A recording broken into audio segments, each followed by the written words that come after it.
Hello bhai, ക്രിക്കറ്റിൻ്റെ പുതിയൊരു വീഡിയോയ്ക്ക് സ്വാഗതം. ഇന്നലത്തെ രണ്ടാമത്തെ മത്സരമായ മുംബൈ RCB മത്സരത്തിൽ മുംബൈ പരാജയപ്പെട്ടതോടെ മുംബൈ പ്ലേ ഓഫ് കാണാതെ പുറത്തായിട്ടുണ്ട്. പ്ലേ ഓഫ് കാണാതെ പുറത്താവുന്ന രണ്ടാമത്തെ ടീമായിരുന്നു ഇന്നത്തെ മുംബൈ. ആദ്യത്തെ മത്സരത്തിലായ CSK LSG മത്സരത്തിൽ LSG തോറ്റതോടെ LSG പുറത്തായിട്ടുണ്ടായിരുന്നു. ഇപ്പോൾ മുംബൈയും അതേപോലെ പ്ലേ ഓഫ് കാണാതെ പുറത്തായിട്ടുണ്ട്. കളിയിലേക്ക് വന്നു കഴിഞ്ഞാൽ ആദ്യം ബാറ്റ് ചെയ്ത് മുംബൈ ഇന്ത്യൻസ് 166 റൺസിന് 7 വിക്കറ്റ് എന്ന നിലയിലാണ് നിന്നത്. അതിന് അടിത്തറ ഇട്ടത് നമാദീറും അതുപോലെ തന്നെ തിലക് വർമ്മയുമാണ്. തിലക് വർമ്മ 57 റണ്ണും അതേപോലെ തന്നെ നവാദീർ 47 റണ്ണും എടുത്തിട്ടുണ്ടായിരുന്നു. തിലക് വർമ്മയുടെ ഒരു സിമ്പിൾ ക്യാച്ച് സുഭാഷ് ശർമ്മ വിട്ടുകൊടുത്തത് കൊണ്ടാണ് എന്ത് ചെയ്തത്, സ്കോർ ഈ ലെവലിലേക്ക് ഇവിടെ എത്തിയത്.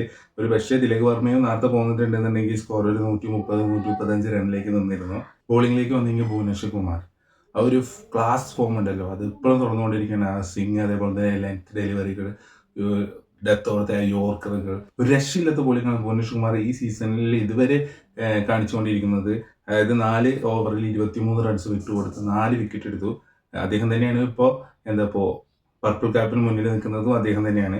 ദെൻ അസലൂട്ടും നന്നായിട്ട് ബോൾ ചെയ്തിട്ടുണ്ട്. 33 റൺസ് വിട്ടുകൊടുത്തിട്ട് 1 വിക്കറ്റ് എടുത്തു. സലാം 42 റണ്ണ് വിട്ടുകൊടുത്ത് 1 വിക്കറ്റ് എടുത്തു. ഷെഫേർഡ് 3 ഓവർ ഇട്ടിട്ടുള്ളൂ, 18 റണ്ണ് വിട്ടുകൊടുത്ത് 1 വിക്കറ്റ് എടുത്തു. കൃണാൽ പാണ്ഡ്യ 3 ഓവർ 26 റണ്ണ് വിട്ടുകൊടുത്ത് വിക്കറ്റൊന്നുമില്ല. ദെൻ സുഭാഷ് ശർമ്മയ്ക്ക് 2 ഓവർ മാത്രമേ കൊടുത്തുള്ളൂ, 21 റൺ കൊടുത്തു.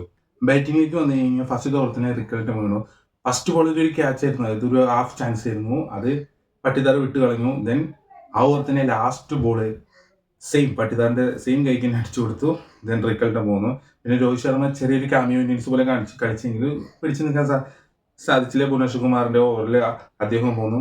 പിന്നെ കളിച്ചത് നമാദീറാണ് കളിച്ചത്. 37 പന്തിൽ നിന്ന് 47 റൺ എടുത്തു. Suryakumar Yadav flop form. അദ്ദേഹത്തിന്റെ ഫോം തിരിച്ചെടുക്കണം. അത് നെക്സിൽ അദ്ദേഹം കളിക്കുന്നുണ്ടെന്ന് പറയുന്നു. നെക്സിൽ കളിക്കുന്നതല്ല ഒരു ഗ്രൗണ്ടിലത്തെ കളി. കാരണം ഞാനൊക്കെ കളിച്ചിരുന്ന സമയത്ത് നെക്സിൽ നന്നായിട്ട് കളിച്ചിരുന്നു. പക്ഷേ ഗ്രൗണ്ടിലേക്ക് വന്നെങ്കിൽ ചിലപ്പോൾ ഗോൾഡൻ ഒക്കെ ആയിരിക്കും. അതായത് ആ ഒരു ടൈമിങ്ങിന്റെ ഡിഫറൻസ് ഒരുപാടുണ്ട്. പിന്നെ അത് മാത്രമല്ല, നെക്സിൽ നമ്മൾ ഔട്ടാവില്ല എന്നൊരു രീതിയിൽ പറത്തി അടിക്കും. നെക്സിൽ ഔട്ടാവില്ലല്ലോ. നെക്സിൽ ഔട്ടായാലും പ്രശ്നമല്ല. പക്ഷെ ഗ്രൗണ്ടിൽ വരുമ്പോൾ അങ്ങനെയല്ല. ഒറ്റ ചാൻസ് ഉള്ളൂ. ഫുട്ബോളല്ല അടുത്തതിൽ നോക്കാന്ന് പറയാൻ വേണ്ടിയിട്ട് ഒറ്റ ചാൻസ് ഉള്ളൂ. ഔട്ടായാൽ പിന്നെ ഡക്കൗട്ടിൽ പോയി ഇരിക്കേണ്ടി വരും. അതുപോലെ വിൽ ജാക്സും മോശമായിരുന്നു. 10 ബോളിന് 10 റണ്ണ്. ദെൻ ബാവ 14 ബോളിന് 16 റണ്ണ്. അദ്ദേഹം ഒരു ഫിനിഷർ റോൾ കളിക്കാൻ പറ്റിയൊരു പ്ലെയർ ആയിട്ട് ഭാവന തോന്നുന്നില്ല. ഒരു ഷോട്ട് പോലും അടിച്ചിട്ടില്ല. ആകെ അടിച്ച ഒരു ബൗണ്ടറി, അത് അപ്പർ കട്ട് അടിച്ച ഒരു ബൗണ്ടറി അല്ലാതെ ഒരു ഷോട്ട് പോലും നേരോണത്തിൽ ഇന്നലെ അടിച്ചിട്ടില്ല എന്നല്ല, തട്ടിയിട്ടില്ല, അങ്ങനെ വേണം പറയാം. പിന്നെ കോളിൻ ബോഷ് 5 ബോളിന് 5 റൺ എടുത്തു. ബൗണ്ടറികളൊന്നുമില്ല. പിന്നെ ദീപക് ചാറാണ്. ദീപക് ലാസ്റ്റ് ഓവറിൽ ഇറങ്ങി 2 ബോൾ 100 റൺ എടുത്തു. ബാംഗ്ലൂരിന്റെ ബാറ്റിങ്ങിലേക്ക് വന്നു കഴിഞ്ഞാൽ കോഹ്ലി കഴിഞ്ഞ കളിയത്തെ പോലെ അതേപോലെ ഗോൾഡൻ ഡക്ക്. കോഹ്ലിക്ക് എന്താ സംഭവിച്ചിട്ടുണ്ടെന്നില്ല അറിയില്ല. കോഹ്ലി അങ്ങനെ കളിക്കുന്ന പ്ലെയർ അല്ല. ഫോം ഔട്ട് എല്ലാവർക്കും സംഭവിക്കും. അതേപോലത്തെ കോഹ്ലി ഗോൾഡൻ ഡക്കായി. ദെൻ ജേക്കബ് ബദൽ ലാസ്റ്റ് വരെ പിടിച്ചിരുന്നിട്ട് 27 ബോളിന് 27 റണ്ണ്. ദെൻ പഠിക്കലാണ് ആ ടീമിൽ ഒന്നുകൂടി മെച്ചപ്പെട്ട് കളിച്ചുകൊണ്ടിരുന്ന ഒരാൾ. പഠിക്കലും 11 ബോളിന് 12 റൺ എടുത്ത് വീണു.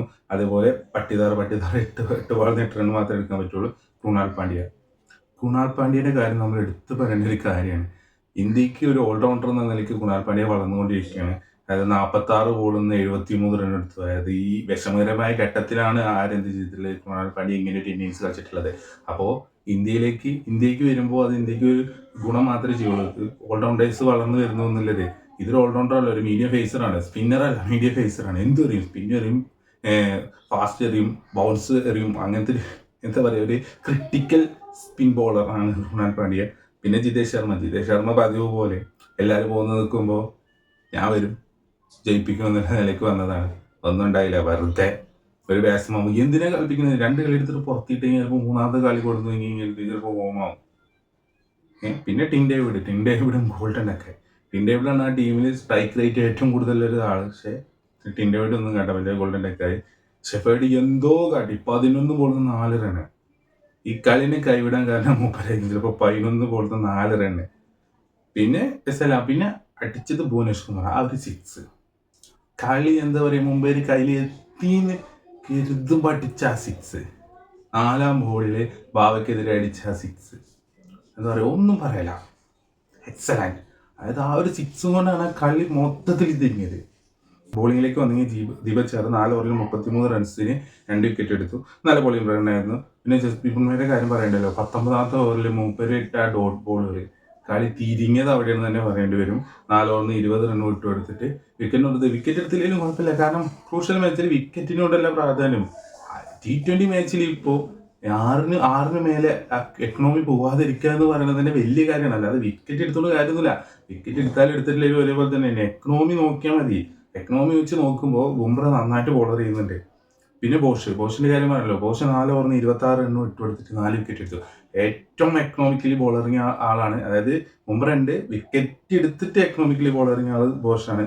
പിന്നെ വിൽ ജാക്സ് 2 ഓവർ എറിഞ്ഞു 13 റൺസ് വിട്ടുകൊടുത്തു. ദെൻ ഗസാൻഫർ 3 ഓവറിന് 33 റൺസിന് ഒരു വിക്കറ്റ് എടുത്തു. ബാവ 3 ഓവറിന് 39 റൺസിന് ഒരു വിക്കറ്റ്. ഈ കളിയിലേക്ക് വെച്ച് നോക്കുമ്പോൾ 16ാമത്തെ ബോഷറിന് 16ാമത്തെ ഓവറിൽ ഈ കളിയിൽ ഭയങ്കര ടൈനിങ് പോയിന്റ്. അതായത് കളി ഒന്ന് RCBയുടെ സൈഡിലേക്ക് വരുന്നു. ദെൻ അടുത്ത മൂവ്മെന്റ് തന്നെ എന്ത് ചെയ്യുന്നു, നേരെ മുംബൈയുടെ സൈഡിലേക്ക് കളി വരുന്നു. 2 സിക്സ് അടിച്ചിട്ട് നേരെ RCBയുടെ കയ്യിൽ പോയി അതേ കളി ജിതേഷ് ശർമ്മയുടെയും ടീമിന്റെയും വിക്കറ്റ് എടുത്തിട്ട് ബോഷ് വീണ്ടും തിരിച്ച് കളിയിലേക്ക് തന്നെ മുംബൈനെ കൊണ്ടുവരുന്നു. പക്ഷെ അതിൽ എനിക്ക് തോന്നിയത് വെച്ച് കഴിഞ്ഞാൽ ഒരു മോശം ക്യാപ്റ്റൻസാണ്. മോശം ക്യാപ്റ്റൻസാണ്. ഈ ഇമ്പാക്ട് പ്ലെയർ എന്ന നിയമം വെച്ചിരിക്കുന്നത് എന്തിനാന്നുള്ളത് അറിയില്ല ഒന്ന് മുംബൈ ഇന്ത്യൻസിന്. ഇതിന് മുന്നേ അവർ അതേപോലെ കാട്ടി, ഇപ്പോഴും കാട്ടി. ഇമ്പാക്ട് പ്ലെയർ രഘുവിനെ ഇറക്കി, ഒരു ഓവർ പോലും എടുത്തിട്ടില്ല. എന്തിന്? അവിടെ അശ്വിനി കുമാറിനെ ഇറക്കാൻ ഈ പ്രശ്നം വരുമായിരുന്നു. നല്ലൊരു ബോളറാണ്, എക്സ്പീരിയൻസ് ഉള്ള ബോളറാണ്. ഈ ഭാവയ്ക്ക് എന്ത് എക്സ്പീരിയൻസ് ആണുള്ളത്? ആകെ ഫസ്റ്റത്തെ IPL ബോളാണ് ഇറങ്ങിക്കൊണ്ടിരുന്നത്. അപ്പൊ എന്ത് എക്സ്പീരിയൻസ് ആണുള്ളത്? ഒരു പക്ഷേ 18ാമത്തെ ഓവർ ഇറങ്ങിയ ഗഫൻസറിന് പകരം അശ്വിനി കുമാറാണെന്ന് ആ കളി കിട്ടിയിരുന്നു. ആ ഓവറിൽ 2 സിക്സാണ് കൃണാൽ പാണ്ഡ്യ അടിച്ചത്. ലാസ്റ്റ് ബോൾ 6 ആണ്. തിലക് വർമ്മ അങ്ങനെ അത് ചാടി പിടിച്ചത് കൊണ്ട് മാത്രമാണ് ആ 6 നിന്ന് രക്ഷപ്പെട്ട് കളി ടൈറ്റിലേക്ക് പോയത്. ഇല്ലാന്നുണ്ടെങ്കിൽ കളി ആ ഓവറല്ല അതിൻ്റെ അടുത്ത ഓവറിന് കളി കഴിഞ്ഞിട്ടുണ്ടായിരുന്നു. അതിന് മുന്നേ ആ ഫസ്റ്റ് ബോളും ഒരു ക്യാച്ച് നമാദീർ എടുത്തു. ഒരു ചെറിയൊരു എന്താ പറയുക മിസ്അണ്ടർസ്റ്റാൻഡിങ് മൂലം ഇട്ടുകൊടുത്ത പന്ത് എത്തിപ്പിടിക്കാൻ തിലക് വർമ്മയ്ക്ക് സാധിച്ചില്ല. അത് റണ്ണ് തടുത്തു, ഇത്രേ ഉള്ളൂ. അതായത് മോശം ക്യാപ്റ്റൻസി എന്ന് തന്നെ പറയേണ്ടി വരും. മോശം ക്യാപ്റ്റൻസി കൊണ്ടാണ് ഇന്നത്തെ കളി തോറ്റത്. ഈ ഇമ്പാക്ട് പ്ലെയർ എന്തിനാന്നുള്ളത് അവർക്ക് പറഞ്ഞു കൊടുക്കേണ്ടി വരും. ഇമ്പാക്ട് പ്ലെയറിനെ ഇറക്കേണ്ട രീതിയിൽ ഇറക്കി കഴിഞ്ഞ് കഴിഞ്ഞാൽ കളി കിട്ടും. കളി കിട്ടുന്നതാണ്. ഇന്നലെ അശ്വിനി കുമാറാണെന്നുണ്ടെങ്കിൽ കളി കിട്ടിയിരുന്നു. ഇപ്പം എന്തായി, ഈ സീസണിൽ നിന്നൊരു പുറത്തായി. ഇനി അടുത്ത സീസൺ വരെ കാത്തിരിക്കണം. ഇനിയിപ്പോൾ ആ 3 കളി കളിച്ചിട്ടില്ലെങ്കിൽ ഒരേപോലെയാണ്. വെറുതെ ലാസ്റ്റിൽ നിന്ന് നോക്കുമ്പോൾ എന്ത് ചെയ്യാം, കുറച്ച് പോയിന്റ് വാങ്ങി മുന്നിലേക്ക് വരാൻ നോക്കാം. 10ാം സ്ഥാനത്തോ ഒരു 7ാം സ്ഥാനത്തോ അല്ലെങ്കിൽ 8ാം സ്ഥാനത്തോ ഒന്ന് ഫിനിഷ് ചെയ്യാം. അത് മാത്രമേ ഇനി ചെയ്യാൻ പറ്റത്തുള്ളൂ. അപ്പോൾ ഇന്നലത്തെ ജയിച്ച കളി 2 പേരും ഒരുപോലെ ഫൈറ്റ് ചെയ്ത് RCB നല്ല ഉഗ്രായിട്ട് ജയിച്ചു എന്ന് തന്നെ പറയണം. അതായത് ത്രില്ലിംഗ് മാച്ച്. പിന്നെ ലാസ്റ്റ് ഓവറിൽ ആ ഒരു ബോൾ എറിഞ്ഞു കൊടുക്കുന്നത് ബോളിംഗ് എൻഡിലേക്കാണെന്നുണ്ടെങ്കിൽ ചിലപ്പോൾ കളി ടൈ ആയി ഒരു സൂപ്പർ ഓവറാണ് നേരെ എറിഞ്ഞു കൊടുത്തത് കീപ്പർ ആയിക്കാണ്. അവിടെയും കളി നഷ്ടപ്പെട്ടു.